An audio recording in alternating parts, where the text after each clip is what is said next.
धीरज का फल। एक हिंदी कहानी। धैर्य नाम का एक मेहनती युवक एक छोटे से गांव में रहता था। उसे मेहनत और कर्म पर बड़ा भरोसा था। साथ ही साथ अपने नाम के मुताबिक उसमें धीरज की भी कोई कमी नहीं थी। उसने कड़े परिश्रम और रात दिन एक एक करके पढ़ाई में एमए की डिग्री हासिल की थी। परिवार उसका दरिद्र था।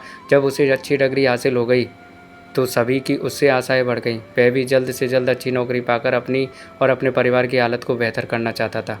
उसने तुरंत ही नौकरी की तलाश शुरू कर दी।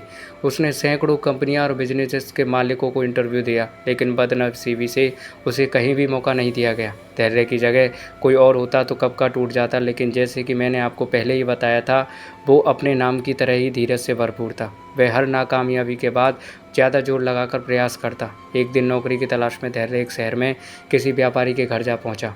व्यापारी एक खेत में फार्म हाउस बनाकर काम कर रहा था।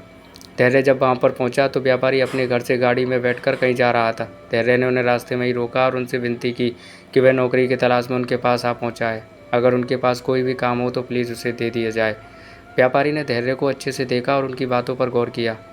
व्यापारी ने कुछ सोचा और धैर्य से कहा कि तुम काम चाहते हो। धैर्य ने कहा, जी हाँ, मैं काम करना चाहता हूँ। व्यापारी बोला, मेरे इस फार्म हाउस में वहाँ पर 2 कुएँ हैं। एक में काफ़ी पानी है, दूसरे में नहीं है। मैं चाहता हूँ तुम रस्सी और बाल्टी की मदद से एक कुएँ का आधा पानी दूसरे कुएँ में डाल दो। यही तुम्हारा काम है। यह काम खत्म करने के बाद मेरे ऑफिस आकर मुझसे मिलना। इतना कहकर एक कार्ड वह धैर्य को देकर व्यापारी वहाँ से चला गया। व्यापारी के जाते ही धैर्य ने एक क्षण भी विलंब न करते हुए तुरंत उस काम को करना शुरू कर दिया। उसने एक कुएं का पानी बाल्टी से निकालकर तब तक दूसरे में डाला जब तक दोनों का पानी बराबर नहीं हो गया। 4-5 घंटों तक यह काम निरंतर करते रहने के बाद धैर्य व्यापारी के ऑफिस में जा पहुंचा। धैर्य ने व्यापारी को जाकर बताया कि उसने व्यापारी का दिया हुआ काम पूरा कर दिया है। व्यापारी ने धैर्य से पूछा कि क्या वह और काम करना चाहता है। धैर्य ने शांति से जवाब दिया, वह और काम करना चाहता है। व्यापारी ने उससे कहा कि जाओ दूसरे कुएं का पानी जो तुम अभी अभी उसमें भरकर आए हो उसे वापस पहले वाले कुएं में डाल दो। धैर्य ने बिना एक भी क्षण का इंतजार किए और ना ही इस बात का कोई मतलब समझे कि व्यापारी आखिर ऐसा क्यों कर रहा है, जाकर अपना काम को शुरू कर दिया। फिर से 4-5 घंटों तक वह निरंतर काम करने के बाद जब वह व्यापारी के पास पहुंचा तो व्यापारी ने उसे उसके बदले काम के बदले 500 रुपये दिए और उससे पूछा क्या वह फिर से काम करना चाहता है। धैर्य ने काम करने के लिए हाँ कहा तो व्यापारी ने उसे अगले दिन बुलाया।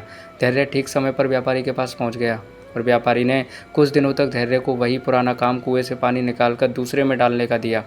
कोई वजह न होते हुए भी धैर्य ने उतने ही साहस और उत्साह से व्यापारी का दिया हुआ काम हर बार ईमानदारी से पूरा किया। कुछ दिनों बाद व्यापारी ने फिर से धैर्य से पूछा कि वह और काम करना चाहता है। धैर्य ने व्यापारी से बड़ी विनम्रता से कहा कि वह और काम करना चाहता है और निरंतर काम करते रहना चाहता है। मेहनत करना ही उसके जीवन का लक्ष्य है। व्यापारी ने आज उससे एक अन्य सवाल भी पूछा। व्यापारी ने पूछा कि क्या वह वही काम करना चाहता है जो वो अब तक करता रहा है। धैर्य ने व्यापारी से कहा कि आप जो कहेंगे वह काम करने के लिए मैं तैयार हूँ। अगर आप मुझे वही पुराना काम करने के लिए कहेंगे तो मैं उतने ही ईमानदारी और उत्साह से वह काम करूँगा। व्यापारी इस बार धैर्य के पास गया और उसकी पीठ थपथपा के बोला, शाबाश बेटा, मैं तुम्हारे धीरज की परीक्षा ले रहा था। मैं देखना चाहता था कि तुम अपने काम के प्रति, तुम्हारे बॉस के प्रति कितने डेडिकेटेड हो, कितने ईमानदार हो। आज से तुम मेरे मैनेजर हो। व्यापारी की बात सुनकर धैर्य की नस नस में खुशी की लहर दौड़ गई। उसे अपने आप पर बहुत गर्व हुआ। उसने व्यापारी को धन्यवाद दिया और अपने घर पर पहुंचा और घर वालों को बताया कि आखिर उसकी मेहनत और धीरज का फल मिल गया है। दोस्तों, धैर्य की कहानी से हम सीख सकते हैं कि हमें अपनी कोशिशों में कितना ईमानदार होना चाहिए। अगर हम हमारी कोशिशों में अच्छी मेहनत और ईमानदारी रखते हैं तो धीरज भी रखना होगा, तभी हम उस लक्ष्य को पा सकेंगे जिसकी हमें कामना है। तो दोस्तों, धीरज की ये कहानी आपको कैसे लगी राय में आप बता सकते हैं, और वीडियो अच्छी लगी तो अपना प्यार देने के लिए लाइक कर दीजिएगा और चैनल पर नए हैं तो सब्सक्राइब भी कर लीजिएगा। थैंक यू दोस्तों।